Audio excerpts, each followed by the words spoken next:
the Momodu. The special advisor to the President on Information and Strategy, Bayo Onanuga, says President Bola Tinubu is on top of domestic challenges in the country while reacting to recent comments by Atiku Abubakar, the People's Democratic Party's presidential candidate in the 2023 election. He said that the president's private trip to France did not interfere with official functions of the state, adding that the trip was announced to Nigerians. Onanuga added that the result of the president's interventions in current situations in the country were already bearing fruit with the recent successes recorded in curbing kidnapping. He said that the president also approved 50 billion naira as special funds to address some security challenges in the northeast, as well as funds for the acquisition of equipment to track criminals in the FCT.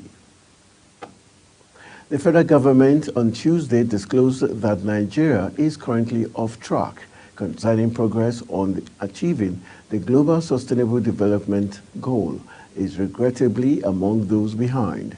It also stated that the country loses about $3 billion annually due to poor sanitation arising from the use of unsanitary or unshared toilets and open defecation. The Minister of Water Resources and Sanitation, Professor Joseph Sav, who disclosed this in Abuja at the National Workshop on Safety Managed Sanitation, however, stated that the government was working hard to tackle the identified concerns, outlining some of the priority areas to include food security, ending poverty, economic growth and job creation, as well as inclusivity. Kaduna State has recorded no fewer than 748 reported cases of emotional and psychosocial abuse and 349 cases of physical assault in 2023. The Commissioner for Human Services and Social Development, Rabi Salisu, said this at the second biannual shared learning event and dialogue session on public-private partnership and private sector engagement. Salisu, represented by Mariam Muazu, the Director Youth Development Department of the Ministry, said the data was a combination of males and females who were victims of the types of sexual and gender-based violence from January to December 2023 in the state. The commissioner said that the state's feat in reporting on the national dashboard meant that it had broken the culture of silence where people shy away from reporting cases. The House of Representatives Public Accounts Committee has slammed Nigeria Customs Service over the non-submission of audited financial statement for the 2016, 2017 and 2018 financial years to the Auditor General of the Federation. The Controller General of the Customs, Bashir Adewale Adeniyi, who appeared with his lieutenant, was questioned during the hearing of the committee chaired by Representative Bamidele Salam over the queries raised by the Auditor General to the Federation on the 2017 audited report. The Controller General responded to the queries that only common external tariff is remitted into the Federation account by the OAGF, while others that are active are remitted into the non-Federation account. Documents submitted revealed to the committee that the audited financial statement for the 2016, 2017 and 2018 financial years were presented to the Auditor General for the Federation in 2021. Oyo State Governor Seyi Makinde have set up a facility to tackle post-traumatic stress disorder among survivors of the recent explosion at the Bodija area of Ibadan. The Emergency Operations Center is located at the State Housing Corporation, Bodija in Ibadan. 5 people died, 77 sustained various degrees of injuries, and 58 houses were damaged as a result of the explosion. Makinde, in a statement by his Chief Press Secretary Suleiman Olaruaju, said that the victims were free to see the medical specialists. Governor Sheriff Oborewore of Delta State has suspended the Commissioner for Agriculture and Natural Resources, Honorable Omon Perez, with immediate effect. He has also ordered the Permanent Secretary, Ministry of Agriculture, Bernard Agama, Assistant Director, Agricultural Engineering, Engineer Uki Yitareke, and Chief Accountant, Gabriel Adiata Chako, to embark on compulsory leave. The Delta State government said the action was to enable a 7-man committee set up by the governor and headed by the secretary to the state government, Dr. Kingsley Emu, to investigate the claims and perceived infractions related to the management of the scheme of the ministry. The police in Ekiti State say they have arrested 5 suspected kidnappers during a bush-combing exercise on Tuesday. The operation was in response to 2 attacks by bandits in Ekiti on Monday, resulting in the death of 2 monarchs and the kidnapping of school children, a bus driver, and teachers. A statement by Police Public Relations Officer for Ekiti State Police Command, Sunday Abutu, states that 5 persons were arrested in the forest during a bush-combing operation. Abutu said the suspect claimed to be herdsmen was later discovered that none of them has a cattle, and no cattle was found with them in the forest where they were arrested. The Federal Road Safety Corps, FRSC, has arrested no fewer than 4,907 persons for 6,339 traffic offenses during the just concluded Operation Zero Tolerance in the Federal Capital Territory. The sector commander, Mutar Chori, stated this in Abuja, stressing that the corps had provided radar guns and other operational logistics to enhance its efficiency and effectiveness in 2024. Chori said that the command would also embark on intense sensitization in churches, mosques, and schools, which he believed had larger population. The Supreme Court on Wednesday upheld the election of Governor Amadu Fintiri of Adamawa State. The Apex Court, in a unanimous decision by the 5-member panel, dismissed as lacking in merit an appeal the All Progressive Congress APC and its candidate, Senator Aisha Dahiru, popularly known as Binani, filed to challenge the outcome of the governorship election that was held in the state on March 18, 2023. They urged the Supreme Court to set aside the concurrent verdict of the Court of Appeal and the Adamawa State Governorship Election Petition Tribunal, which dismissed their case and upheld Fintiri's re-election. Fintiri argued that he emerged victorious, having secured the majority of the lawful votes and fulfilled all requirements of the law. You're watching Midday News, coming to you live from Nigeria's capital, Abuja. We're on StarTimes Channel 276. Kindly follow us on all social media platforms using @GlobalTVNG and other handles now showing on your screen. When Midday News returns, tele-density drops as Nigeria's active calls and internet subscriptions grow. The news continues shortly with details of these and more stories right after this break. Do stay with us.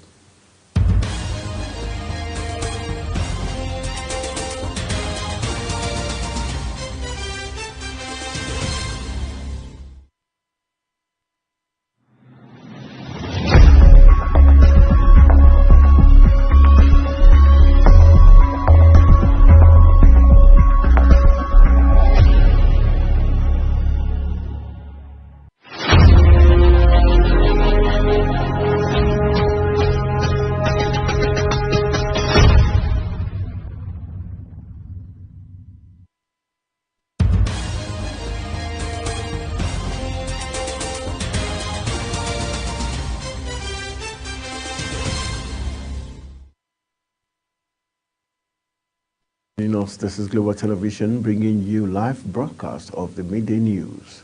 Thank you for staying with us. And on the foreign scene, the World Health Organization said the row over funding for the United Nations Palestinian Refugee Agency was distracting from the humanitarian disaster in Gaza.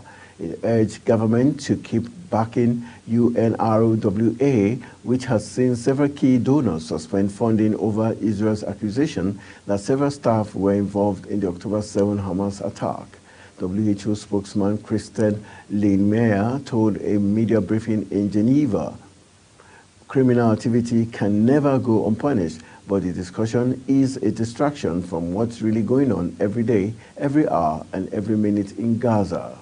Activity can never go unpunished. But the discussion right now is much of a distraction from what's really going on every day, every hour, every minute in Gaza. It's a distraction from close to 27,000 deaths by now, out of which 70% are women and children. It's a distraction from preventing an entire population from access to clean water, food, shelter. It's a distraction from preventing electricity to come into Gaza for more than 100 days. We appeal to donors not to suspend their funding to UNRWA at this critical moment. Cutting off funding will only hurt the people of Gaza, who desperately need support. Israel's bombardment and ground offensive in Gaza, now in their fourth month, have left much of the besieged Palestinian territory in ruins and many of its people on the verge of starving. Leading NGOs condemn that halt to UNRWA funding, saying the population faces starvation, looming famine, and an outbreak of disease under Israel's continued indiscriminate bombardment and deliberate deprivation of aid in Gaza. Israel's army has begun flooding Hamas' network of tunnels as intense fighting rages in Gaza, with the UN warning of the potential collapse of the humanitarian system in the territory after a funding row hit its Palestinian aid agency. The epicenter of the fighting in recent weeks has been the Khan Yunis, southern Gaza's main city, where vast areas have been reduced to a muddy wasteland of bombed-out buildings, and where an AFP journalist witnessed people leaving town on Tuesday as explosions sounded nearby. The Israel military, which has dubbed the vast network of tunnels the Gaza Metro, said it had begun flooding the underground complexes with water in a bid to neutralize the threat of Hamas' subterranean network. The United Nations top court will hand down its verdict on Wednesday in a case brought by Ukraine against Russia for alleged terrorism financing and racial discrimination after its annexation of Crimea in 2014. Kiev has accused Moscow of being a terrorist state whose support for pro-Russian separatists in eastern Ukraine was a handbanger of the full-fledged 2022 invasion. It wants Russia to compensate all civilians caught up in the conflict, as well as victims from Malaysia Airlines, which was shut down over eastern Ukraine. The case predates Russia's 2022 invasion of Ukraine. The International Court of Justice, ICJ, will decide on Friday whether it has jurisdiction to rule in a separate case over that war.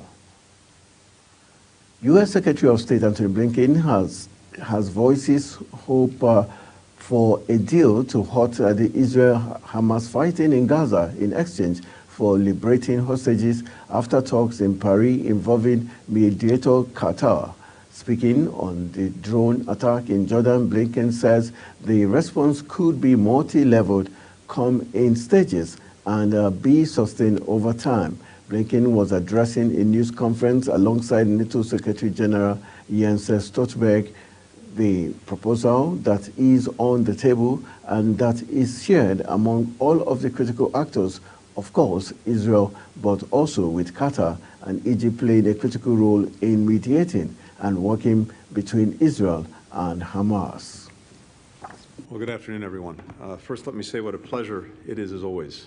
For the U.S. troops killed and wounded in yesterday's drone attack in Jordan. Thank you so much. Yeah, thanks.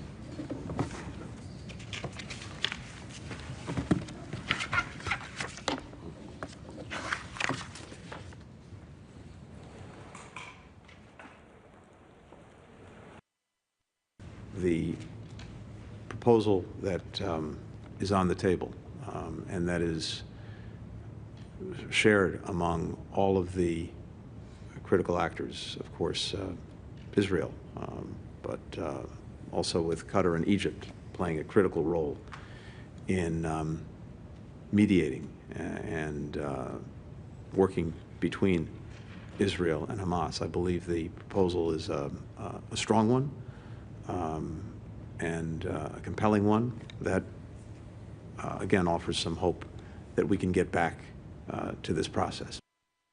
But Hamas will have to make its own decisions. I can just tell you that there is, again, strong, I would say, alignment among the countries involved that this is a good and strong proposal. And the work that was done over the weekend, including by CIA Director Bill Burns, was important in helping to advance this. And I believe that Israeli leadership and certainly Israeli society feels very, very strongly about it. So we'll see. I can't say anything more than that, but I can say that very important productive work has been done, and there is some real hope going forward. To anyone who would try to use the crisis in the Middle East, the conflict in the Middle East, to sow further instability and to use it as an excuse to attack our personnel, we will respond. We will respond strongly. We will respond at a time and place of our choosing. And obviously, I'm not going to telegraph what we might do in this instance or get ahead of the President, but I can, again, tell you that, as the President said yesterday, we will respond. And that response could be multi-leveled, come in stages, and be sustained over time. And absent that supplemental, we're going to be sending a strong and wrong message to all of our adversaries that we are not serious about the defense of freedom, the defense of democracy. And it will simply reinforce for Vladimir Putin that he can somehow outlast Ukraine and outlast us. Well, that's not going to be the case. We have to make sure that it's not the case. This is in our own security interest to do so. It will be a tragedy for the Ukrainians if President Putin wins, but it will also make the world more dangerous and us, all of us more insecure. It will embolden other authoritarian leaders, not only President Putin, but also North Korea, Iran, and China, to use force. Today it's Ukraine, tomorrow it could be Taiwan. Blinken tells the reporters after a meeting earlier in the day in Washington with Qatar's Prime Minister that very important productive work has been done and there is some real hope going forward. Let's turn to business. The Nigerian Communications Commission, NCC, says the country has witnessed a steady increase in active voice and internet subscriptions. NCC's Director of Public Affairs, Dr. Ruben Moka, disclosed this in a statement on Tuesday in Abuja. NCC also said that there was a drop in tele-density as contained in the latest telecommunications statistical indicators released, which has been adjusted to reflect the latest population growth figures and align with international best practices. The active voice subscription statistics witnessed marginal growth from 220,361,186 to 221,769,883 as of September 2023. In addition, internet subscriptions also enjoyed marginal growth from 159,034,717 in August 2023 to 160,171,757 in September 2023. The director said that internet subscriptions increased by 0.60% compared to September 2023. The Central Bank of Nigeria has concluded the payment of all verified claims by airlines with an additional $64.44 million to the affected airlines. The acting director of corporate communications of the CBN disclosed this in Abuja. She said it was in filling CBN's pledge to clear the backlog of foreign exchange owed foreign airlines in the country. She noted that the latest amount paid to the airlines brought the total verified amount paid to the sector to $136.73 million. She added that all the verified airline claims had now been cleared. According to her, the Governor Olayemi Katso and his team were doubly committed and would stop at nothing to ensure that the verified backlog of payments across all other sectors was cleared and confidence was restored in the Nigerian foreign exchange market.